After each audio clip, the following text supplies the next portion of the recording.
नमस्कार, HN 24/7 देख रहे हैं आप। मैं हूं मनीष कुमार वर्मा। हमारे खास प्रोग्राम शतरंज में आप सभी का बहुत बहुत स्वागत है।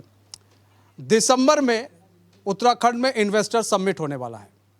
ऐसे में शासन प्रशासन तैयारियों में लगा हुआ है।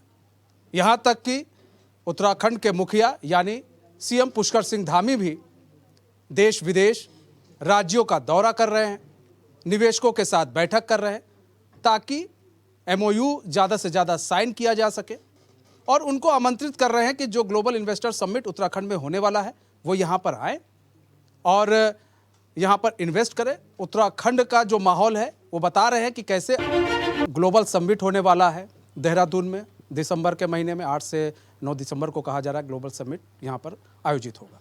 ऐसे में मुख्यमंत्री हर जगह का दौरा कर रहे हैं, विदेशों का दौरा कर रहे हैं। अभी इस वक्त गुजरात में है, वहाँ का भी दौरा कर रहे हैं और वहाँ पर भी बताया जा रहा है 20,000 करोड़ का जो MOU वहाँ साइन हो चुका है। अब तक ये कहा जा रहा है कि 90,000 करोड़ का MOU साइन हो चुका है।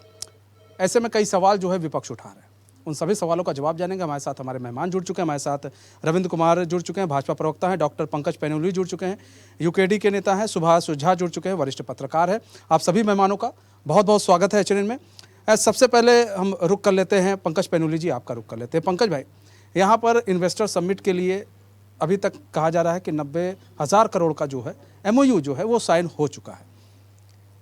किस तरह से देख रहे हैं, क्योंकि अब दिसंबर आने वाला है, अगले महीने दिसंबर आ जाएगा, ग्लोबल इन्वेस्टर समिट है और ऐसे समय में ये इन्वेस्टर समिट हो रहा है कि उसके कुछ ही महीने बाद 2024 का लोकसभा चुनाव है। तो क्या इन दोनों चीज़ों का लिंक है क्या? देखिए मनीष भाई, सबसे पहली बात तो ये है कि ये केवल और केवल जनता के पैसे पे सरकार का सैर सपाटा है। अगर आपको मैं कुछ पुरानी यादों में ले जाऊं तो 2018 में ही ऐसा कुछ इन्होंने एक बहुत बड़ा इन्वेस्टर समिट उत्तराखंड के अंदर करा था, जिसमें 1,20,000 करोड़ के MOU साइन हुए थे। अभी तो ये तो केवल 90,000 ही हुआ है, लेकिन 2018 के बाद से 2019 का इलेक्शन, जब लोकसभा का इलेक्शन हुआ, उसके बाद से आप देख सकते हैं कि कहाँ वो धरातल पे है। 1,20,000 करोड़ के जो MOU साइन हुए थे, उसमें से मुश्किल से 1,000 के भी 1,000 करोड़ के MOU भी ज़मीन पर नहीं उतरे। और उसके बनस्पत हमने खोया क्या है? हमने खोया अपना भू कानून, जो सबसे एक बहुत ज़रूरी चीज़ जो इस राज्य के लिए था और जो इस परिकल्पना के साथ ये राज्य हुआ था। और पड़ोस का हमारा राज्य हिमाचल है, जिसके अंदर समृद्धि की आप इंडेक्स आप देख सकते हैं और उत्तराखंड की समृद्धि का इंडेक्स आप देख सकते हैं। तो इसमें क्या है, ये केवल 2024 के इलेक्शन के लिए जो 2018 में एक सगुफा छोड़ा गया था, वो 2024 के इलेक्शन के लिए 2023 में ये सब गुफा छोड़ रहे हैं। अगर सरकार सीरियस है तो सरकार को चाहिए कि वो सेक्टर वाइज, जैसे यहाँ पे क्या है, 10 जिले पहाड़ के हैं, तो पहाड़ सेंट्रिक कितने आप उद्योग लगा रहे हैं। अगर आप पलायन की बात करें तो पलायन आयोग की खुद की रिपोर्ट है कि 30% पलायन बढ़ गया है 2022 तक। 2018 से 2022 के बीच में 30% पलायन बढ़ गया। ये बात करते हैं रिवर्स पलायन की। रिवर्स पलायन तो तब आएगा ना जब आप पहाड़ सेंट्रिक आप इंडस्ट्रीज को यहाँ पे इंट्रोड्यूस करोगे, पहाड़ सेंट्रिक आप उद्योगों को लाओगे। दूसरा, किस भारी उद्योग की आप बात कर रहे हो, क्योंकि हमारा स्टेट वैसे भी भूकंप के जोन 5 में आता है। अगर जोन 5 में आप ऐसी हैवी इंडस्ट्रीज को लगवाओगे और जबरन उनको पहाड़ पे पहुंचाओगे, तो हमें एक शंकराचार्य की जो पीठ है, जहाँ पे उनका मंदिर है, गुप्त काशी जैसा, हमें एक मैं बोल रहा हूँ का नाम, जोशीमठ जैसा हमें एक और वो देखना पड़ेगा इस प्रदेश के अंदर। और एक भूगर्भीय रिपोर्ट आ गई है कि अगर आप मसूरी को नहीं संभालोगे तो जोशीमठ जैसे हालात मसूरी के हो सकते हैं। तो इसलिए सरकार को चाहिए कि वो जोन सेंट्रिक, पहाड़ सेंट्रिक ऐसी इंडस्ट्रियों को यहाँ पे लाए। ये MOU खाली दिखाना है, क्योंकि उसमें जमीन लेके आप सरकार से पूछिए कि कितने लोगों ने उसमें जमीन जितनों को अलॉट करी गई है उसमें से कितने % भी हो जाते हैं। ठीक है रविंद्र भाई, ठीक है रविंद्र भाई, ये देखिए बार बार ये जो सवाल उठ रहे हैं, बार बार जो सवाल विपक्ष उठा रहा है, अब लगातार आप लोग MOU पे MOU साइन किए जा रहे हैं। विपक्ष का सवाल है भाई कि ये सगुफा है, जैसे 2018 में छोड़ा गया इलेक्शन को देखते हुए, अब 2024 का इलेक्शन है तो ये भी एक सगुफा छोड़ा गया। तो ये जो है, क्या संतुष्ट नहीं हो पा रहा है विपक्ष आप लोगों के काम से? और मुख्यमंत्री लगातार काम कर रहे हैं, जा रहे हैं और MOU साइन कर रहे हैं, लोगों को कह रहे हैं भैया आइए। हम लोगों ने भी सुना है, कई बार उनको सुना है, बड़ी सहजता से लोगों से बात कर रहे हैं, लेकिन विपक्ष संतुष्ट नहीं हो रहा उत्तराखंड के अंदर। आखिर क्यों? देखिए, विपक्ष संतुष्ट हो या ना हो, ये विपक्ष का अपना विवेक है, वो कैसे संतुष्ट होगा। लेकिन भारतीय जनता पार्टी की जो वचन है, जो उसकी वादा है, वो जनता के प्रति है कि हमें जनता को संतुष्ट रखना है, जनता के किए हुए वादों से को पूरा करना है भारतीय जनता पार्टी की सरकार ने। और इसी और कहीं ना कहीं भारतीय जनता पार्टी कदम बढ़ा रही है। आज जो माननीय मुख्यमंत्री जी के नेतृत्व में जो इतना जबरदस्त पूरे दुनिया भर से जो व्यापारियों का उत्तराखंड के प्रति जो प्यार बरस रहा है, उसी का नतीजा है कि आज लगभग 90,000 करोड़ रुपए का MOU साइन हुए हैं। 50 से अधिक कंपनियां हमारे प्रदेश में आने को तैयार हैं। कई सारे जो है काम लेकर वह आना चाहते हैं, उन्होंने इंटरेस्ट दिखाया। तो ये कहीं ना कहीं दर्शाता है कि भारतीय जनता पार्टी की सरकार इस ओर कदम रख चुकी है और बहुत आगे बढ़ चुकी है। मैं आज एक रिपोर्ट पढ़ रहा था, 2018 की भी पलायन आयोग की रिपोर्ट है, उसमें हमारे प्रदेश से पलायन काफ़ी कम हुआ है। और एक रिपोर्ट और है कि कई जगहों से अस्थायी पलायन हुआ है। अस्थायी पलायन का मतलब हुआ कि पलायन तो हुआ है लेकिन वो उत्तराखंड के शहरों में ही हुआ है। तो हमें इसको भी रोकना है। कहीं ना कहीं जो पहले पलायन हमारा इस प्रदेश से ही बाहर हो जाता था, वो कहीं ना कहीं रुका है। वो अगर हुआ है तो हमारे प्रदेश में ही। हमें कहीं ना कहीं ऐसी जगहों को चिन्हित करके इस ओर सरकार काम कर रही है और उसी के लिए ही ये सारे काम किए जा रहे हैं कि ऐसी इंडस्ट्री, चाहे वेलनेस हो, चाहे पर्यटन तीर्थाटन हो, चाहे फूड प्रोसेसिंग हो, चाहे सर्विस सेक्टर हो, तो इस प्रकार के कई सारे काम हमारे प्रदेश में आने वाले हैं, जिससे रोजगार भी बढ़ेगा, राज्य की इनकम भी बढ़ेगी। क्योंकि कहीं ना कहीं 2025 तक अग्रिम राज्य को बनाना और देश की GDP में उत्तराखंड का भी एक बड़ा सहयोग होना, इस ओर हम जो है देख रहे हैं। अब जो लोग पीछे की तरफ देखना चाहते हैं, पीछे को आगे बढ़ना ही नहीं चाहते हैं, तो पास्ट को ना देखा जाए ना, यही कहना चाह रहे हैं। लेकिन सुभाष भाई देखिए, यहाँ पर बार बार बात हो जाती है कि जब इन्वेस्टमेंट की बात होती है, तो जब इन्वेस्टमेंट की बात करो तो ये लोग कहते हैं कि भाई हम लोग तो काम कर रहे हैं। अब पहाड़ की बात की गई, अब पेनुली जी कह रहे हैं पहाड़ पर भी इन्वेस्ट होना चाहिए। तो अब एक मुख्यमंत्री काम तो कर रहा है, ठीक है, 2018 में क्या हुआ वो सबको याद है, क्या हुआ क्या नहीं हुआ, MOU साइन हुए, वो धरातल पर नहीं उतरे। लेकिन इसमें एक चीज़ बड़ी बात कही गई कि मुख्यमंत्री ने बात कही कि 2018 के जो MOU हैं हम उस पर भी ध्यान दे रहे हैं और उन कंपनियों से हम बात करेंगे और उन कंपनियों को लाने की पूरी कोशिश की जाएगी, उनसे हमारा संपर्क हम करने की कोशिश कर रहे हैं। तो एक अच्छी पहल जब अगर की जा रही है तो उसमें फिर इफ बट कहीं ना कहीं मनोबल नहीं लगता आपको कि घटा देता है? हम उसको राजनीति से बार बार जोड़ के 2024 के चुनाव से जोड़कर देख रहे हैं। ये आपको नहीं लगता ये सही नहीं है? उत्तराखंड के विकास में कुछ अगर योगदान हो रहा है, कोई कर रहा है मुख्यमंत्री, तो अच्छी बात है। देखिए, पहली बात तो वो प्रदेश के मुख्यमंत्री हैं, उन्हें यह अधिकार है कि वो अपने प्रदेश के कल्याण के बारे में सोचें, यहाँ के रोजगार, यहाँ के लोगों का बेहतरी कैसे होगा, इसके बारे में वो सोचें।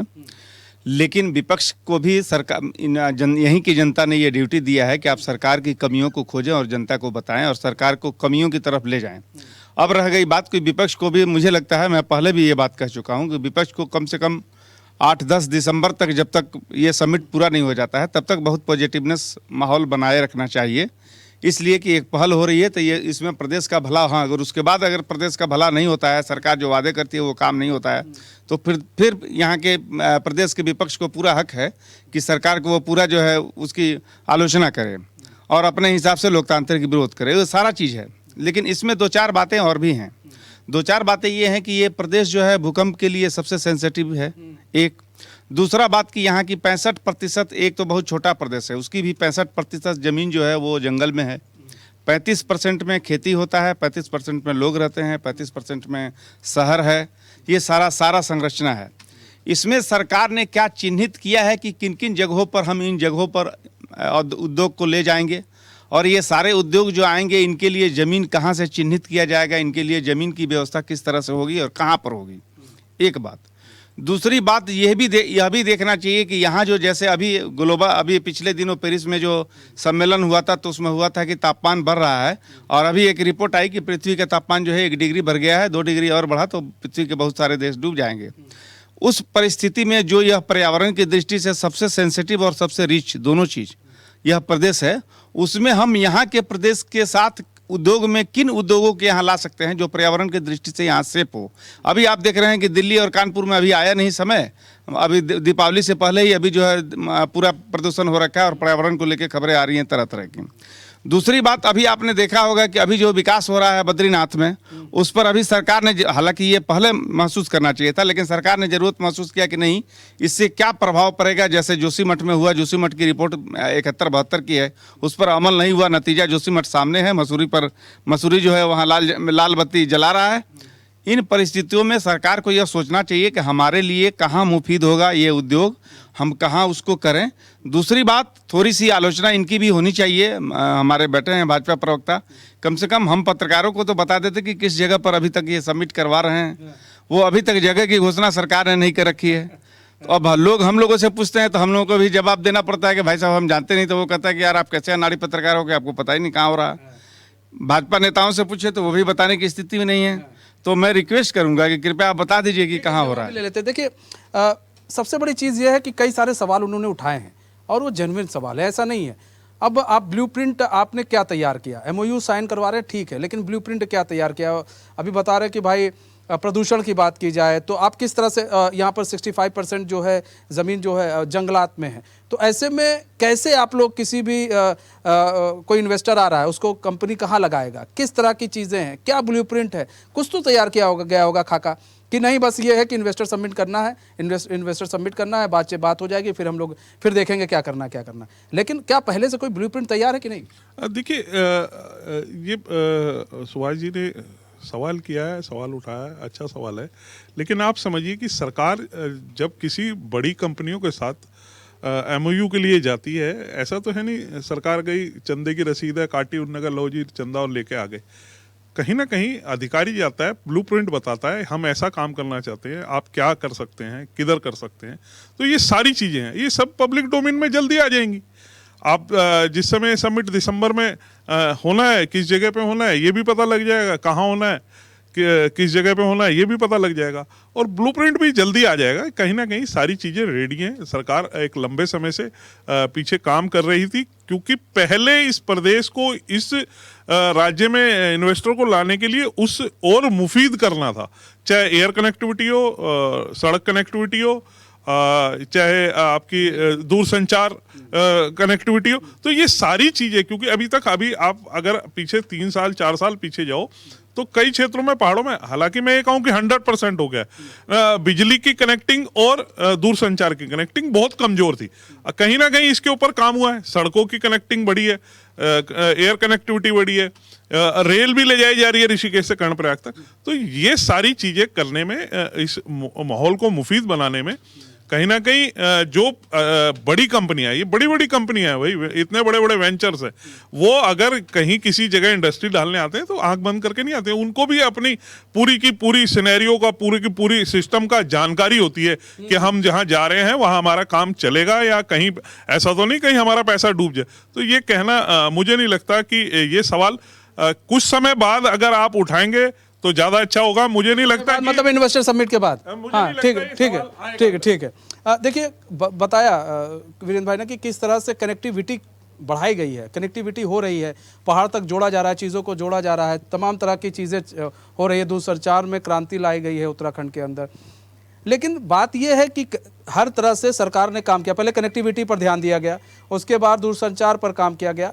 अब जो है सरकार इन्वेस्टर्स को ढूंढ रही है कि आप आइए, आप यहाँ पर इन्वेस्ट कीजिए, और उसमें आप लोग को साथ होना चाहिए। एक कर्म को तो साथ होना चाहिए कि नहीं ठीक है भाई आप आ रहे हैं। अगर आप लोग कह रहे हैं ना यहाँ पर बेरोजगारी बढ़ रही है, जैसा विपक्ष का आरोप है, तो बेरोजगारी को दूर कैसे किया जाएगा, पलायन, रिवर्स पलायन कैसे होगा? इसी तरह तो होगा कि कोई और तकनीक है रिवर्स पलायन का या बेरोजगारी दूर करने का? देखिए मनीष भाई, जो हमारे भाजपा के प्रवक्ता ने कहा है, वो ऐसी मीठी इमरती बनाई उन्होंने, सरकार ने ये करा। क्या ये सारी चीज़ें सरकार ने 2018 से पहले नहीं सोची? और बात रही यहाँ पे सकारात्मक होने की, हमारे प्रवक्ता महोदय ने भी, पत्रकार महोदय ने भी कहा कि आपको सकारात्मक होना चाहिए और चीज़ों को पॉजिटिव वे में देखना चाहिए। हम भी पॉजिटिव नोट में चीज़ों को देख रहे थे 2018 के बाद। 2018 में तो हमने केवल भू कानून, जब इन्होंने भू कानून चेंज करा उसका विरोध करा, बाकी किसी चीज़ का विरोध नहीं करा। और एक कहावत है कि दूध का जला हुआ छाछ भी फूक फूक के पीता है।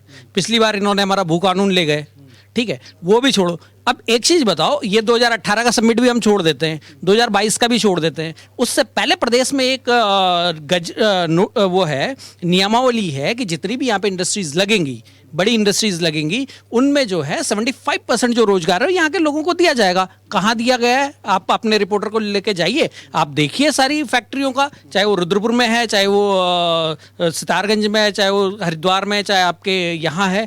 दूसरी बात, अभी आईटी और बड़ी बड़ी बातें कर रहे थे कि आईटी का होगा, इस ऐसी इंडस्ट्री आएगी, वैसी इंडस्ट्री आएंगी, तो आप आईटी पार्क का हाल देख लीजिए। आईटी पार्क में कितनी आईटी की इंडस्ट्री है, वहाँ पे बैंक को दिया गया, वहाँ पे होटल्स को दिया गया, वहाँ पे सिडकुल का ऑफिस दिया गया है, लेकिन कितनी बड़ी HCL वहाँ नहीं है, HP वहाँ नहीं है, विप्रो वहाँ नहीं है, आपकी बाकी जो बड़ी MNC कंपनी है, एक्सेल वहाँ नहीं है। बहुत सारी आईटी की कंपनियां हैं जो हमारे प्रदेश में है ही नहीं। और दूसरी बात, ये प्रदेश के अंदर स्वर्गीय ND तिवारी जी के टाइम पे पहला प्रदेश था पूरे देश का जहाँ पे 120 करोड़ IT सेक्टर के लिए दिया गया था, जिसकी प्रोबेबिलिटी उत्तराखंड के पहाड़ों से लेकर और मैदानों तक। मैं इसी पर आ रहा था, लेकिन ये भी उनके उसके बाद से तो कभी यहाँ पर विकास हुआ नहीं, मतलब उसके बाद से फिर कांग्रेस भी विकास नहीं। अब यहाँ पर सवाल ये है, नहीं सुनिए, नहीं मेरे सवाल ये है, नहीं पूरी बात सुन लीजिए। 120 करोड़ का बजट था, उसके बाद किसी सरकार ने यहाँ पे 120 करोड़ का बजट नहीं दिया। आज मैं भाजपा के प्रवक्ता से पूछना चाहता हूँ कि कितना बजट सरकार ने जो है पूरक बजट में या मेन बजट में IT सेक्टर के लिए लगाया है, बल्कि उसके अपोजिट आपने बहुत सारी जगहों पे पैसा दिया है, बहुत सारे हजार करोड़ के आपने बजट दिया है इसमें, जो आपने अनुपूरक बजट दिया। दूसरा, जब 2018 में जब MOU साइन हुए थे तो 119 MOU इसके टूरिज्म के साइन हुए थे। कितने धरातल पे निकले? 17 MOU साइन हुए थे हॉस्पिटल मतलब कि अब मतलब 2018 में, नहीं 2018 में जो गलती हुई है, इसका मतलब कि अब छोड़ देना चाहिए और प्रदेश को ऐसे चलने देना चाहिए, फिर आप धरना प्रदर्शन करेंगे कि भाई प्रदर्शन करेंगे कि ये रोजगार नहीं दे रहे। इसका भी मैं आपको जवाब दे रहा हूँ। माननीय राजनाथ सिंह जब रक्षा मंत्री थे, उन्होंने श्रीनगर में जाके बोला था हम 1 मुख्यमंत्री बदलें या 5 मुख्यमंत्री बदलें, हमारे सारे मुख्यमंत्री उस काम को आगे ले जाते हैं। तो क्यों नहीं दामी जी ने पहले वो 1,20,000 करोड़ के MOU को तो उसी में तो बात चल रही सर। कितनी जमीनें ली? अब चल रही है। जब विपक्ष ने हल्ला करा, बोला तुम नए नए सगुफे ला रहे हो और पुराने वालों को तुमने करा नहीं, फिर उनको मजबूर होकर बोलना पड़ा। आज से पहले क्यों नहीं करा उन्होंने? बताइए, 18, 19, 20, 21, 22, 4 साल तक वो कुंभकर्णी निंद्रा में सोए रहे। अब उनको याद आ रही है कि जब 23 का हमने सबमिट करना है, तब हमें याद आ रही है कि हमने तो जो 18 में करे थे, इनसे मिलेंगे, बात करेंगे, कमेटी बनाएंगे। उससे पहले क्यों नहीं करा? प्रोएक्टिव क्यों नहीं करा सरकार ने काम? जो ये अगर इतनी बड़ी प्लानिंग करी, 2 लाख करोड़ के MOU का अगर आपने जो है लक्ष्य रखा, तो जो आपके 1,20,000 से पहले उनको तो मटेरियलाइज कर लेते।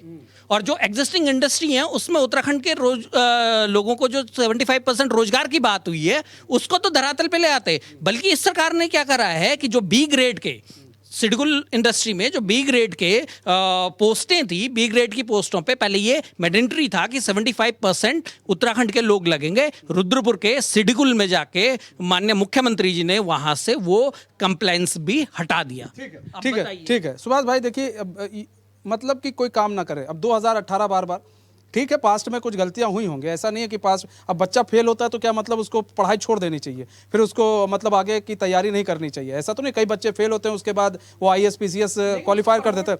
नहीं, IAS PCS भी तो क्वालिफाई करते हैं ना। तो ऐसे में सुभाष भाई क्या मतलब, अगर ठीक है गलतियां हुई हैं, ये नहीं कोई कह रहा है कि वो गलतियां नहीं हुई हैं, इनको भी मालूम है गलतियां हुई हैं, नई चीज़ धरातल पर उतरी क्योंकि उसके बाद कोविड आ गया तो ये नहीं उतार पाए। अब उस दिशा की ओर एक कदम बढ़ाया गया है, तो कम से कम कुछ तो तसल्ली रखनी चाहिए कि नहीं ठीक है कि आप कर रहे हैं, हम आपके साथ खड़े हैं। कौन सी कंपनियां साइन कर रही है, अब हम उस पर निगरानी करेंगे। उसके बाद हमें ये भी चाहिए, मतलब यहाँ उत्तराखंड के लोगों को रोजगार उसमें दिया जाए, मेन ये चीज़ इसमें होनी चाहिए। लेकिन पूरे सब चीज़ पर तो सवाल उठा देना क्या सही है? देखिए, सबसे पहली बात है कि उद्योगपति जितने आएंगे और वो जो लाखों करोड़ रुपए लगाएंगे, उनकी अपनी भी कुछ चाहत होगी, उनकी अपनी भी कुछ शर्तें होगी, और वो यहाँ मुनाफा कमाने आ रहे हैं। वो यहाँ धर्म खाता खोलने और धर्मशाला खोलने तो आ नहीं रहे हैं, बड़ी सीधी बात है। तो जब उस परिस्थिति में उनको अगर टेक्नोक्रेट लोग नहीं मिलेंगे, उतना जो है सफिशिएंट लोग नहीं मिलेंगे जो एजुकेशनली भी टेक्निकली भी साउंड हों, तो उस परिस्थिति में फिर वो कंपनियां क्या करेंगी? ये जो हटाया गया, इसका एक पक्ष ये सही बोल रहे हैं कि यहाँ के लोगों को लगाना चाहिए, लेकिन इसका दूसरा पक्ष ये भी है कि अगर यहाँ का आदमी अगर मान लीजिए उस सफिशिएंट नहीं है, उसको एबल नहीं करता उस चीज़ को, तो फिर उस परिस्थिति में वो कंपनी क्या करे, कंपनी बंद कर दे? ये सवाल है, एक बात।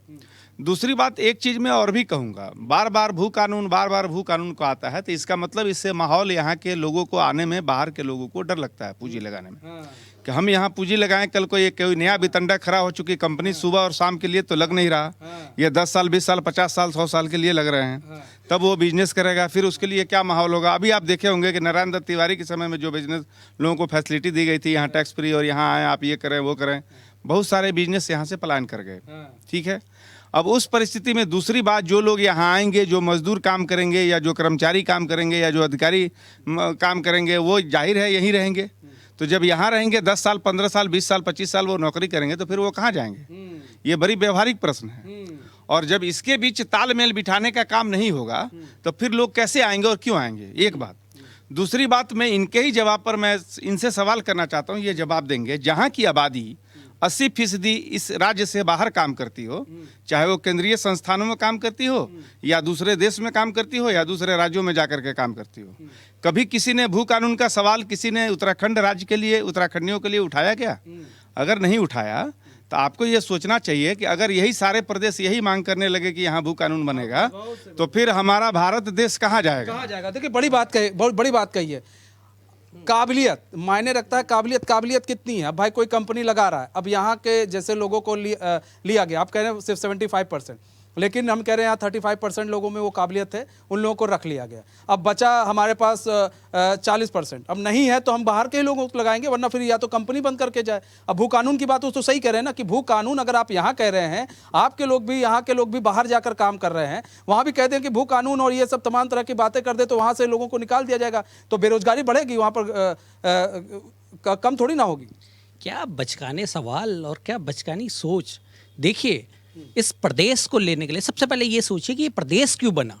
ये प्रदेश बना था यहाँ की संस्कृति, यहाँ के पलायन और यहाँ के लोगों के रोजगार के लिए। ये कोई 1965 में जो राज्य की जो आयोग समिति थी, उसकी वजह से ये प्रदेश नहीं बना है। इस प्रदेश के लिए 46 आपके शहादतें गई हैं। ये प्रदेश कोई सरकार ने प्लेट पे सजा के नहीं दिया है, यहाँ के लोगों ने अर्न करा है, यहाँ के लोगों ने लड़ के लिया है ये प्रदेश। और उस प्रदेश में, चलो ठीक है, मैं बोल रहा हूँ, तुम यहाँ पे कर रहे हो भू कानून नहीं होना चाहिए, ये नहीं होना चाहिए। हिमाचल में क्या है? 7 सिस्टर्स में क्यों है? फिर क्यों नॉर्थ ईस्ट में? क्यों सारे हिमाचल में कितने कंपनी हैं? हिमाचल में बहुत सारी कंपनी। आप चले जाइए, मैं बताइए, आप चले जाइए हिमाचल के जो वहाँ का 3-4 जगहें हैं जो इंडस्ट्री, परमाणु में चल जाइए, कितनी बद्दी है, परमाणु है, यहाँ है, सारी इंडस्ट्रियाँ हैं वहाँ पे, वहाँ की इंडस्ट्री है। देखिए, ये भू कानून जो है 7 सिस्टर्स में है, सारे हिमालयी राज्यों में है, उसमें है क्या बोलते हैं, हिमाचल में है, तो वहाँ क्यों है फिर? और छोड़ो, 371 गुजरात के कच्छ में क्यों है फिर? अगर गुजरात के कच्छ में 371 हो सकता है, तो उत्तराखंड अगर 371 मांग, जवाब भी ले लेते हैं। ठीक है, जवाब दे। अरे सुभाष भाई, जवाब दीजिए। जी, देखिए, ये बार बार हिमाचल का उदाहरण देते हैं। हिमाचल में बद्दी हमारे सामने ही अभी 20 साल पहले ही बसाया गया था, जब यहाँ पे भगवानपुर के पास इंडस्ट्री एरिया लग रही थी या हरिद्वार सिडकू लग रहा था, तभी उसी समय बद्दी लगा था। तो आप लगाइए कि बद्दी में भी और यहाँ पे भी यही था कि इंडस्ट्री लगाने के लिए किसी भी प्रकार का कोई ऐसा उनके लिए कोई प्रावधान नहीं होता कि आपको भू कानून के रूप में डराया जाए या करा जाए। देखिए, कानून होना चाहिए, हम भी इसके पक्ष में कि भू कानून, और धामी जी ने कहीं ना कहीं यहाँ के राज्य के लोगों के लिए एक कानून, सख्त कानून भू कानून को लिए बनाया हुआ है, क्योंकि हमारे पास जमीन बहुत थोड़ी है। लेकिन इसका मतलब ये नहीं है कि हम इसकी आड़ में लेके जिस प्रकार से, देखिए, लंबे समय तक टिहरी डैम को उलझा के रखा, जामरानी प्रोजेक्ट को अटका के रखा, आप नर्मदा सरोवर डैम को कितने समय तक सिर्फ इसी चाशनी में घोल के अटका के रखा, ऑल वेदर रोड को लटका के रखा। ऑल वेदर रोड के लिए तो कितने उसकी बात है कि सुप्रीम कोर्ट में जाके हमें अपने हथियारों के साइज बताने पड़े कि भाई अगर हम इसे लेकर जाएंगे तो इन रोडों पे ले जा नहीं सकते।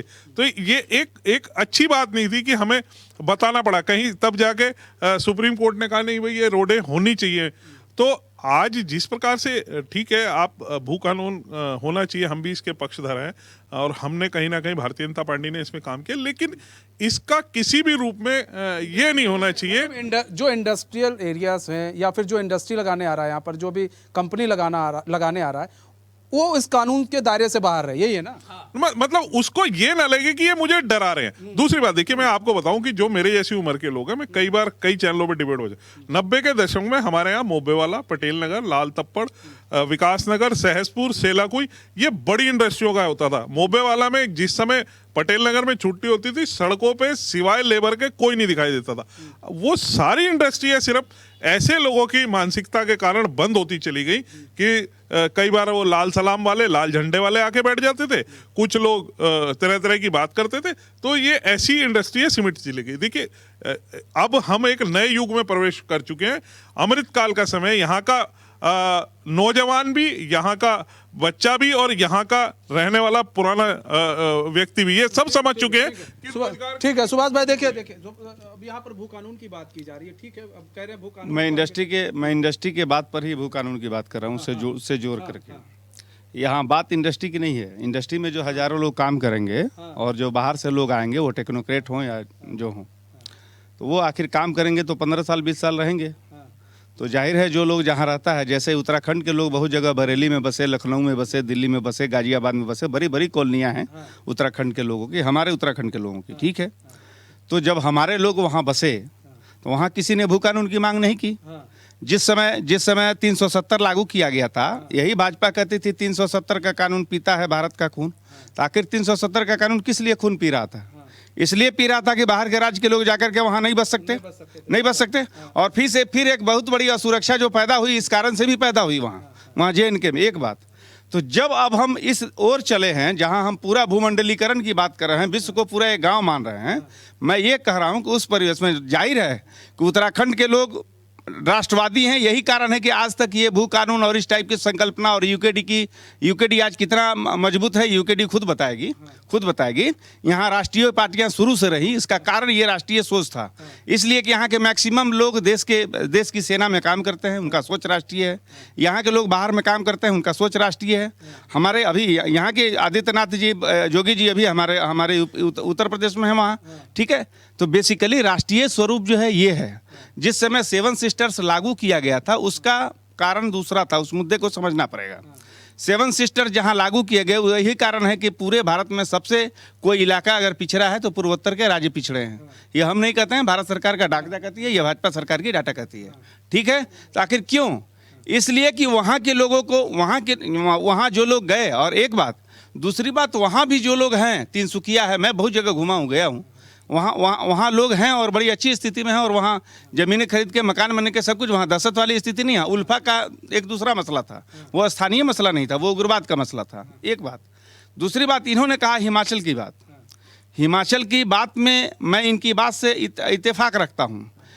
यहाँ बेसिकली एक स्वरूप क्या होना चाहिए भू कानून का, वो स्वरूप मुझे लगता है कि आज तक यूकेडी ने भी किसी प्रेस कॉन्फ्रेंस में नहीं बताया कि हम जो भू कानून लाएंगे तो उस भू कानून का स्वरूप क्या होगा।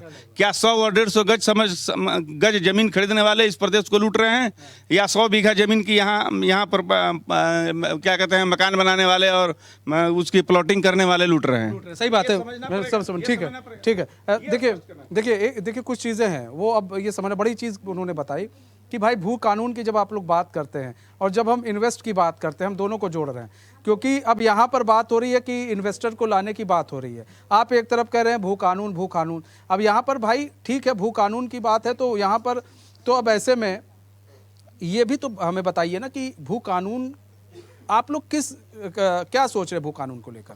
आप लोग भू कानून क्या है, आप लोग के लिए भू कानून क्या है? अब यहाँ पर भाई कोई कंपनी नहीं लगेगी क्या?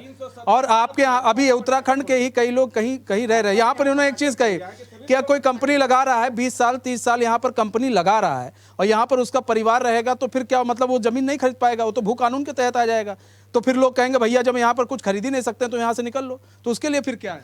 देखिए मनीष भाई, भू कानून यहाँ के लोगों का अधिकार है, और दूसरी बात ये है कि जिस तरीके से इसको मिस इंटरप्रिटेट करके दिखा रहे हो, बता रहे हो, वो सबसे बड़ी मेरे को लगता है कि मूर्खता वाली बात है। सबसे पहली बात कि जब कि कोई भी इंडस्ट्री लगती है तो इंडस्ट्री को एक SEZ एक जोन में बांटा जाता है। जैसे हमारे सैलाकुई में है, जैसे हमारा रुद्रपुर है, सिडिकुल है। नहीं नहीं, आप नहीं समझे, मेरी बात सुनिए, मेरी बात तो सुनिए ना, सवाल सुनिए ना आप, पहले मेरी बात तो सुनिए। मैं क्या कह रहा हूँ, आप बात को समझिए। मैं ये कह रहा हूँ कि इंडस्ट्रियल एरिया में अगर आप भू कानून की, उसी को आगे बढ़ा रहा हूँ, तुम्हारी उसी बात को बोल रहा हूँ। इंडस्ट्री लगाने के लिए भू कानून की कोई जरूरत नहीं होती है, ठीक है। दूसरी बात, पहले तो वो अलग है। दूसरी बात, जो उत्तराखंड में एग्जिस्टिंग भू कानून था, जब ये पूछ रहे थे ना यूकेडी ने क्या करा और कहाँ तक करा, तो जब माननीय दिवाकर भट्ट जी राजस्व मंत्री थे, उस टाइम पे जो भू कानून आया था उसमें 250 गज तक वो चीज़ें थी। आप आइए रहिए, आपको भारत का संविधान ये चीज़ अलाउ करता है कि आप जहाँ पे काम का, आप सारी जगह, आर्टिकल 19 ही आपको स्वतंत्रता देता है, आप कहीं पे भी जाके बस सकते हैं, कहीं पे भी जाके आप काम कर सकते हैं, कहीं पे भी आप जा सकते। 371, मैंने 370 नहीं बोला, 371 में गुजरात का पुंछ भी आता है और हमारा जौनसार भी आता है। जौनसार का एक एरिया जहाँ पे T2 फोर्स है, ठीक है। ये अगर 371 और यहाँ पे भू कानून अगर लागू होता है तो यहाँ के लोगों की जो चीज़ें हैं वो बची रहेंगी। नहीं तो जो हमारा 80s का जो मुद्दा था, 80s में जिस चीज़ के लिए हम लड़े थे, हम बैक टू स्क्वायर वहीं आ जाएंगे। और कोई भी भू कानून से कोई भी इंडस्ट्री किसी को भी काम करने से, किसी को भी बसने से नहीं रोका जाता है। ये खाली ये गलतफहमियां फैलाई जा रही हैं, मिसइंटरप्रिटेट करा जा रहा है। 250 गज अगर किसी को मिलता है तो वो तो आराम से बच सकता है। जब हम बात करते हैं इन्वेस्टर समिट की, नहीं इन्वेस्टर समिट की बात करते हैं तो आप भू कानून लेकर आते हैं, इसलिए वो बात कर रहे हैं ना, ठीक है। आप क्यों बार बार, मैं बता रहा हूँ इसलिए लेके आते हैं कि 2018 में जब यहाँ पे भू कानून हमारा हटाया गया था, उस पर धारा 143 को हटाया गया था, जिसके अंदर क्या था कि आपने आज गए सरकार के पास, आपने बोला मैं यहाँ इंडस्ट्री लगाऊंगा, जो उसका लैंड यूज चेंज होना है, जिस उसमें उसका लैंड यूज चेंज होना है, वो पूरा कमर्शियल हो जाता है। उसके बाद आप उस पर बिल्डिंग बनाओ, उसके बाद आप उस पर रिसोर्ट्स बनाओ, उसके बाद आप उस पर इंडस्ट्री लगाओ ना लगाओ कोई नहीं। जिसका ज्वलंत उदाहरण है अंकिता भंडारी के केस में, जो उनको रिसोर्ट के लिए ज़मीन दी गई थी, वो ज़मीन दी गई थी आयुर्वेदिक हर्ब्स के लिए, वहाँ पे इंडस्ट्री लगानी थी, लेकिन जब वो लैंड यूज चेंज हो गया, उन्होंने वहाँ पे रिसोर्ट्स बना दिया। इस बात की हमारी लड़ाई है। अगर इंडस्ट्री आए तो इंडस्ट्री का स्वागत है, वो उसके साथ लोग आए उनका स्वागत है। हमने कभी ये तो नहीं बोला कि ये चीज़ें नहीं होनी चाहिए या वो नहीं होना चाहिए, या वेस्ट बंगाल की तरह हमने टाटा नैनो के प्लांट को तो नहीं भगा दिया। नहीं, एक चीज़ भी है ना, एक चीज़ भी है। देखिए सुनिए, यूकेडी सत्ता से बाहर है, वो अभी अपने ज़मीन को खाद पानी देने में जुटी हुई है। अब ऐसे में सवाल ये है कि अगर मुख्यमंत्री कोई काम करे, तो फिलहाल उत्तराखंड के मुख्यमंत्री हैं, बीजेपी के नहीं है, वो आपके भी मुख्यमंत्री हमारे सबके हैं। ऐसे में अगर आपको भी लगता है भाई, कांग्रेस से मेरी कल बात हो रही थी, कांग्रेस के लीडर थे, वो कह रहे थे कि भाई हम बिजनेस कहाँ लगाना हमें भी बताएं, तो कम से कम अगर आप लोगों को लगता है यहाँ पर भी बिजनेसमैन हैं जो यहाँ बिजनेस लगाना चाहते हैं, बाहर चले गए हैं, उनको वापस ला रहे हैं आप लोग, तो उसके लिए आप लोग ना बात करके बार बार इस चीज़ को दूसरे ढंग से कह रहे हैं। तो आपको नहीं लग रहा है, ऐसे जोशीमठ का मामला हुआ था, क्या हुआ, जोशीमठ की बात को उठाया गया था, ठीक है वहाँ पर हुआ था, लेकिन उसको ऐसे समय उठाया गया कि चारधाम यात्रा को लेकर इफेक्ट पड़ सकता था, लेकिन फिलहाल इन्होंने भी मैनेज किया। चारधाम यात्रा आज अच्छे से गई। चारधाम यात्रा क्या कुछ हुआ वहाँ पर जोशीमठ में? देखो, चारधाम जोशीमठ में क्या कुछ नहीं हुआ, आप बताइए। चारधाम यात्रा के दौरान क्या हुआ? चारधाम यात्रा के दौरान आप लोग बहुत सड़क दिखा रहे थे ना, हम नहीं चाहते हैं सर, आप लोग दिखा रहे थे, आप लोग दिखा रहे थे, आप ही लोग तो बोल रहे थे, आप लोग बोल रहे थे ना, हम लोग थोड़ा ना बोल रहे थे, आप लोग बोल रहे थे ना। देखिए, इंडस्ट्री लगाओ, हम तो पहले दिन से बोल रहे हैं इंडस्ट्री लगाओ, लेकिन इंडस्ट्री होनी चाहिए पहाड़ सेंट्रिक, इंडस्ट्री होनी चाहिए ऊपर के 10 जिलों को लेके, क्योंकि हरिद्वार, देहरादून और उधम सिंह नगर में सफिशिएंट इंडस्ट्री लग चुकी है। ऊपर की जो 10 डिस्ट्रिक्ट है, वहाँ पे कहाँ इंडस्ट्री लगी है, वहाँ पे किस टाइप की इंडस्ट्री लगनी है, क्या लगना है। हम ये नहीं बोल रहे सरकार से कि दिखाओ कहाँ तुम दोगे कहाँ नहीं दोगे। भाई, सरकार के पास लैंड बैंक होगा, सरकार के पास सरकारी भूमि होगी, सरकार उसको कर दे, पहाड़ों में 2 काम कर दे, केवल एक चकबंदी कर दे, ताकि सरकार की जो राजस्व की भूमि है वो एक तरफ आ जाए और लोगों के एक तरफ आ जाए। सुनिए, और उसके अलावा पहाड़ में ऐसी इंडस्ट्री लगाए जो पहाड़ सेंट्रिक हो, तभी पलायन रुकेगा। हरिद्वार, देहरादून और उधम सिंह नगर में इंडस्ट्री लगाने से पलायन नहीं रुकने वाला। हाँ ठीक है भाई, पहाड़ी इलाकों में भी लगाने चाहिए, इंडस्ट्री लगने चाहिए, क्योंकि जो पहाड़ी इलाकों में लोग हैं, पलायन तो वहीं से हो रहा है ना। समतल एरिया से थोड़ी ना हो रहा है, पहाड़ी इलाकों से हो रहा है। अब देहरादून से पलायन कम होगा। आपने भी कहा कि जो ऊपर से पलायन कर रहे हैं वो यहाँ आ रहे हैं, तो ऐसे में रिवर्स पलायन यही है कि यहाँ से फिर रिवर्स होकर वो वहीं जाए, तो ऐसे में क्या कर रही है सरकार? देखिए, आज ये बहुत अच्छी बात है कि इस तरीके के सवाल अब उठने लगे कि पलायन जो है पहाड़ पे से हो रहा है। मैं ये कह रहा हूँ कि 2014 से पहले तो देहरादून से पलायन होता था। आप पे देहरादून में ही नहीं था, कुछ कनेक्टिविटी नहीं थी आपके पास दिल्ली तक पहुंचने की, सड़क की अच्छी बेहतर। आप पे एक सुरंग नहीं थी, यहाँ पे सुरंग बनी 2016 में। 4-4 घंटे आपको जाम में फंस के डाट मंदिर पे जब जाना पड़ता था दिल्ली के लिए। तो बात इसकी नहीं है कि इंडस्ट्री कहाँ लगेगी, कैसे लगेगी, कितना बड़ा उद्योग आएगा, क्या उद्योग आएगा। बात है मनोस्थिति की, कि हमारा मन है, हमारी लगन है कि हमने ये करना है, तो आज हम इस काम को कर रहे हैं। इस राज्य को इंडस्ट्री के मुफीद बनाया, ऐसे एक्सपर्ट लोगों की टीम बनाई है, ऐसे एक्सपर्ट अधिकारियों की टीम बनी है जो कहीं ना कहीं इंडस्ट्रीज को कहीं ना कहीं बड़े ऐसे अधिकारी हैं वो तो पूरा बजट ही नहीं खर्चा कर पाते हैं महाराज। बड़े उद्योगपतियों को जाके ये कहीं ना कहीं समझाने में कामयाब हुए हैं कि इंडस्ट्री लगाने के लिए आज उत्तराखंड मुफीद है। आप यहाँ आइए, यहाँ पे रोजगार लगाइए और रोजगार बढ़ाइए।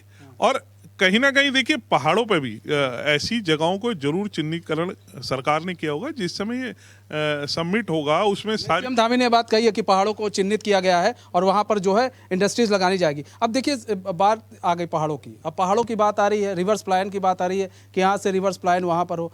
अब एक कहा जा रहा है कि भाई एक पूरा प्रोजेक्ट तैयार किया गया, वहाँ पर लोगों को दिखाया जा रहा है प्रोजेक्ट के तहत कि देखिए हम लोग किस तरह से काम कर रहे हैं। लैंड बैंक की बात हो रही है और सरकारी ज़मीन, कई सारी बातें हो रही है वहाँ पर। लेकिन सवाल ये है कि पहाड़ों में इंडस्ट्री लगाएंगे कैसे? क्योंकि कई सारे, देखिए मसूरी की बात की जाए, मसूरी में अब लाल बत्ती जलने लगी है। ऐसे में कई ऐसे पहाड़ हैं, वहाँ पर इंडस्ट्री लगाने से पहले काफ़ी चीज़, वहाँ पर रिसर्च भी तो बहुत ज़रूरी है। देखिए सर, प्रथम बात ये है कि ये जो भी लोग बोल रहे हैं कि पहाड़ से पलायन हो रहा है रोजगार के कारण, एक बहुत बड़ी सच्चाई है कि रोजगार के कारण पलायन कम हो रहा है। पलायन इस वजह से हो रहा है कि वहाँ बुनियादी सुविधाएं नहीं हैं। लोग बच्चों को पढ़ाएंगे कहाँ, ये सुविधा नहीं है। हॉस्पिटल में लोगों को 4 आदमी पकड़ करके ले जाता है, उनको पुल नहीं है। बेसिक सुविधाएं अगर आज भी हो जाएं तो मैं दावे से कहता हूँ कि पलायन रुक जाएगा। एक बात, लोग जानते हैं कि उनको कैसे रोजगार ढूंढ लेना है, वो अपना रोजगार ढूंढ लेंगे। सेबों की खेती होती है, बीन्स की खेती होती है, पहाड़ी बहुत सारे फल फ्रूट हैं उसकी खेती होती है। आखिर हिमाचल में कैसे हो रहा है, इन चीज़ों को समझना पड़ेगा। हिमाचल में बेस ये हुआ कि सरकार ने वहाँ लोगों को स्कूली शिक्षा मुहैया कराई। वहाँ रिमोट से रिमोट एरिया में हो गया। मैं अपनी घटना बताता हूँ, 4 साल पहले की मेरी बेटी बीमार पड़ गई। मैं कुमारसेन में था, अपने मित्र के यहाँ गया था। रात को उसने बाबू मोसा ज़्यादा खा लिया, उसको उल्टी होने लगी, दस्त होने लगी। तुरंत मैं अपने दोस्त के साथ, कमल के साथ वहाँ गया। रात को देखा तो 9 बजे वहाँ डॉक्टर, कंपाउंडर, सब कुछ, वो छोटा सा हॉस्पिटल बीच पहाड़ पे वहाँ उपलब्ध है। सवाल है, जब ये सुरक्षा की भावना अगर लोगों में वहाँ रहेगी तो वो नहीं जाएगा। उसकी समस्या ये होती है कि वो बारिश के दिनों में जब यहाँ कैसे जाए, रास्ते कट जाते हैं, उस समय की सोचिए। ये बेसिक सुविधा है, जो बेसिक सुविधा मुझे लगता है कि सरकार इस पे सोचे तो आधा पलायन तो इससे रुक जाएगा। एक बात।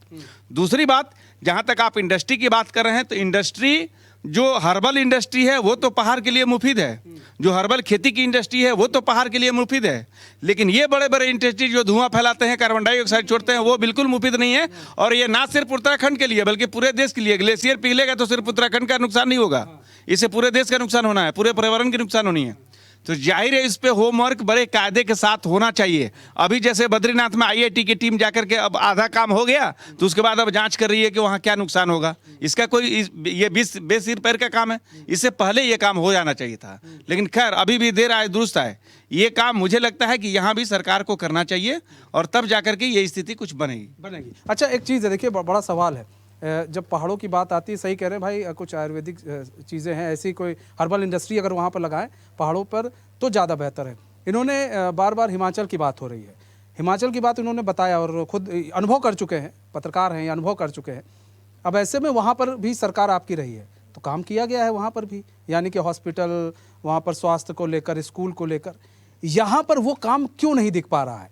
आखिर क्या वजह है कि हिमाचल से उत्तराखंड पीछे हो रहा है? आखिर वजह क्या है? सरकार आपकी भी वहाँ रही है, वहाँ काम बेहतर हुआ। ऐसे में उत्तराखंड में जो बेसिक चीज़ें हैं, शिक्षा, स्वास्थ्य, पानी, और आपका लाइट, ये 4 चीज़ें हैं वहाँ पर। बाकी सुभाष जी तो कह रहे हैं कि वहाँ पर रोजगार बच्चे ढूंढ लेंगे, दिक्कत नहीं है, लेकिन सवाल ये जो 4 चीज़ें वो आप लोग क्यों नहीं वहाँ पर पैदा हो पा रही है? और इतने ऐसा नहीं है कि मैं आपको भी नहीं, यहाँ पर तो कई सरकार रह चुके, किसी ने आज तक उस ओर ध्यान ही नहीं दिया। देखिए, ये एक बहुत महत्वपूर्ण सवाल है और सबके मन में ये प्रश्न रहता है। आप इसके बारे में इसकी जो भौगोलिक स्थिति है उसके पीछे समझिए कि हमारा उत्तराखंड बना 2000 में। 2004 में सरकार बदल गई जब हमने इंडस्ट्री के लिए फुल पैकेज दे रखा था यहाँ के लिए सरकार का, वो आके यूपीए सरकार ने उसे बंद कर दिया, पहली बात। दूसरी बात, हिमाचल एक लंबे समय से राज्य था और उसके साथ लगते हुए जो सीमांत राज्य थे, हरियाणा जैसे संपन्न राज्य, पंजाब जैसे संपन्न राज्य, हमारे साथ था यूपी, उत्तर प्रदेश। इस और इस कोने में कोई देखता तक नहीं था। आप कैसी बात करें, मूलभूत ढांचे आप लगाइए ना। आप जिस समय उत्तर प्रदेश में थे हम, तो अगर कोई बीमार सीरियस हो जाता था ना, तो हम यहाँ किसी विधायक को, कपूर साहब होते थे और शाह जी होते थे, फोन करा के या तो दिल्ली एम्स या चंडीगढ़ पीजीआई ले जाना पड़ता था। यहाँ पे हॉस्पिटल तक नहीं था। आप स्थिति ये लगाई कि 2014 से पहले दिल्ली पहुंचने के लिए सड़क नहीं थी ठीक सी, 3-3 जगह जाम करके हमें दिल्ली तक पहुंचना पड़ता था। तो आप लगाई कि पहाड़ों की स्थिति क्या होगी। आज उस ओर बहुत तेजी से भारतीय जनता पार्टी की सरकार ने पिछले 7 सालों में काम इतने जोर शोर से शुरू किया है कि आज हम कनेक्टिंग को लेके पहाड़ों तक पहुंच गए। अब ये कनेक्टिंग देखिए, किसी भी राज्य का, किसी भी देश का, जब तक कनेक्टिंग, सड़क कनेक्टिंग अगर नहीं सही होगी तब तक कुछ नहीं पहुंचा सकते आप। आज इस ओर हम बढ़ चुके हैं और ये जो समिट होने जा रहा है, इसमें जो इंडस्ट्रीज आएंगे बड़े नहीं जनाब, देखिए एक चीज़ तो है ना कि अगर बात करें, आप कनेक्टिविटी की बात कर रहे हैं, आज भी जब पहाड़ी इलाकों में आप जाइए ना तो सड़कें जर्जर अवस्था में हैं, स्ट्रेचर पर पड़ी हुई सड़कें हैं जिन्हें हम कहते हैं अपने शब्दों में, पत्रकार अपने शब्दों में कहता है, स्ट्रेचर पर पड़ी हुई सड़कें, मरी हुई सड़कें हैं। ऐसी सड़कें हैं, कई ऐसी सड़कें, एक नहीं कई ऐसी सड़कें। अब सवाल ये है, कनेक्टिविटी की बात करते हैं, अब ऐसे में सड़कें आपकी ठीक नहीं है, और मैं कई ऐसे गांव गिना दूंगा अपनी उंगलियों पर जहां पर आपको 10-10 किलोमीटर जाना पड़ता है, 15-15 किलोमीटर जाना पड़ता है आपको सिर्फ अस्पताल में, सीएससी अस्पताल में अगर डॉक्टर मिल गए तो बढ़िया है, वरना आप भैया देहरादून लेकर आओ, वरना कहीं और लेकर जाओ। तो सर ऐसे हॉस्पिटल्स की ज़रूरत है जो 2 या 3 किलोमीटर के अंतराल पर हो, वहाँ पर डॉक्टर्स अवेलेबल हो। आपके यहाँ तो सर पहाड़ों में डॉक्टर्स भी अवेलेबल नहीं है। नहीं, देखिए बिल्कुल आपकी बात को मैं ये कहूँ कि पूरे तरीके से गलत है और पूरे तरीके से सही है, मैं ये नहीं कह सकता। आज बहुत बेहतर सुविधाएं चाहे शिक्षा में हो चाहे चिकित्साओं में, कहीं ना कहीं पहाड़ों तक पहुंचाने का कार्य हुआ है। उत्तराखंड राज्य बनने के बाद जो स्पीड होनी चाहिए थी या जो केंद्र से मदद आज की डेट में इस उत्तराखंड जैसे राज्यों को मिल रही है, वो नहीं मिली। 10 साल हमारे यूपीए सरकार के बहुत वेस्ट गए हैं।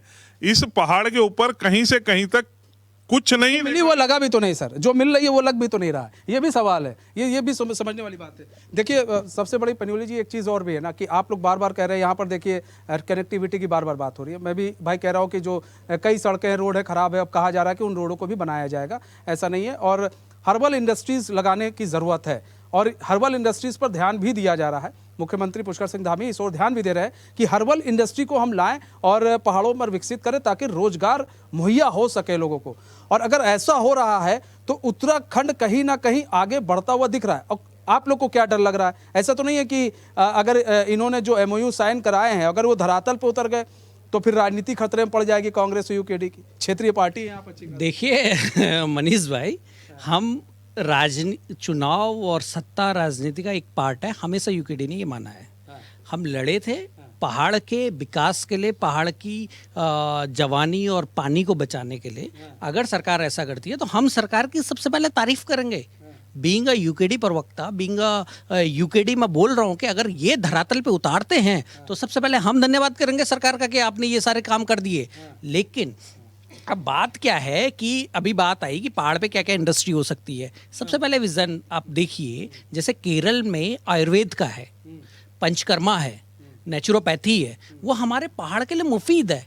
मेडिकल टूरिज्म हमारे यहाँ हो सकता है, हॉस्पिटैलिटी इंडस्ट्री हमारे यहाँ आ सकती है, आईटी सेक्टर आ सकता है, सॉफ्टवेयर डेवलपमेंट आ सकता है, इस टाइप की इंडस्ट्रियां आ सकती हैं जो हमारे पहाड़ में ना तो पोल्यूशन फैलाएंगी और वहाँ से रोजगार भी मिलेगा। कॉल सेंटर जैसे बहुत सारी चीज़ें आ सकती है। एमपीएस जैसे सेक्टर को आप वहाँ पे बिजली और उसमें सब्सिडी देके वहाँ पे रख सकते हैं। चीफ लेबर आएगा, हमारे यहाँ का बच्चा इक्विप्ड होगा, हमारे यहाँ का बच्चा स्किल होगा, वो तो कर लेंगे। अब मोदी जी की बहुत अच्छी कॉम्प्रिहेंसिव पॉलिसी थी स्किल इंडिया। आप ले आइए इंडस्ट्री को, बोलिए कि आप हमारे बच्चों को स्किल करिए, हम आपको ये सुविधाएं दे रहे हैं, तो वहाँ पे एक इंडस्ट्री भी लगेगी, हमारा बच्चा भी स्किल होगा और पलायन भी रुकेगा। और उसके अलावा हॉस्पिटैलिटी, मेडिकल, टूरिज्म। अब देखिए पिछली बार 2018 में बहुत अच्छी बात हुई थी कि 119 एमओयू टूरिज्म के साइन हुए थे। 119 अगर एमओयू टूरिज्म के साइन हो जाते और वो धरातल पे उतरते तो हरिद्वार, ऋषिकेश, देहरादून में थोड़ी होते। वो कोई होता औली, कोई होता पिथौरागढ़ में, कोई होता इधर। तो वो पहाड़ों के फेवर की इंडस्ट्रियां थी। रनिंग रिवर डैम बन सकते हैं हमारे बहुत सारे, क्योंकि जो पानी का वेग है, जो पानी की स्पीड है नदियों की, वो इतनी तेज है कि रनिंग रिवर डैम बन सकते हैं उस पे। इस तरीके की इंडस्ट्री उत्तराखंड में लग सकती है। लेकिन सरकार क्या करती है कि बड़ा बड़ा इंडस्ट्री, देखिए एक टाइम की जरूरत थी कि यहाँ पे टाटा भी चाहिए, यहाँ पे बजाज भी चाहिए, यहाँ पे ये सारी चीजें, लेकिन अब हमें एरिया सेंट्रिक जो पॉलिसीज है, एरिया सेंट्रिक पॉलिसी पे हमें काम करना पड़ेगा। ठीक है। देखिए सबसे बड़ी चीज़ ये भी है, हमें ये समझना पड़ेगा कि किस तरह से सरकार जो है अगर काम कर रही है तो सरकार को एक उम्मीद होती है कि विपक्ष भी साथ दे, लेकिन विपक्ष भी अपने तरह से सही कह रहा है कि भाई हमें बताएं तो क्या तैयारी है इनकी कि यहाँ पर एमओयू जो साइन हुए हैं, यहाँ के लोग जो है यहाँ पर अगर बाहर के लोग आएंगे, यहाँ पर इंडस्ट्री लगाएंगे तो क्या कुछ इंडस्ट्री के लिए क्या कुछ इन्होंने लैंड बैंक तैयार किए, किस तरह से लैंड देंगे। तो उनका कहना है कि विपक्ष को भी तो कुछ बताए, विपक्ष को कुछ बताया नहीं जा रहा है, वो काम किया जाए। फिलहाल मुख्यमंत्री पुष्कर धामी लगे हुए हैं, कोशिश कर रहे हैं कि इंडस्ट्री यहाँ पर उत्तराखंड में लगे और जो रोजगार है यहाँ पर रोजगार युवाओं को मिले। बहुत बहुत धन्यवाद आप सभी मेहमानों का हमारे साथ जुड़ने के लिए और अपना बहुमूल्य समय देने के लिए। तो हमारे इस खास पेशकश बस इतना ही। अब मुझे दीजिए इजाजत और खबरों के साथ बने रहने के लिए देखते रहिए एचएन न्यूज़। नमस्कार।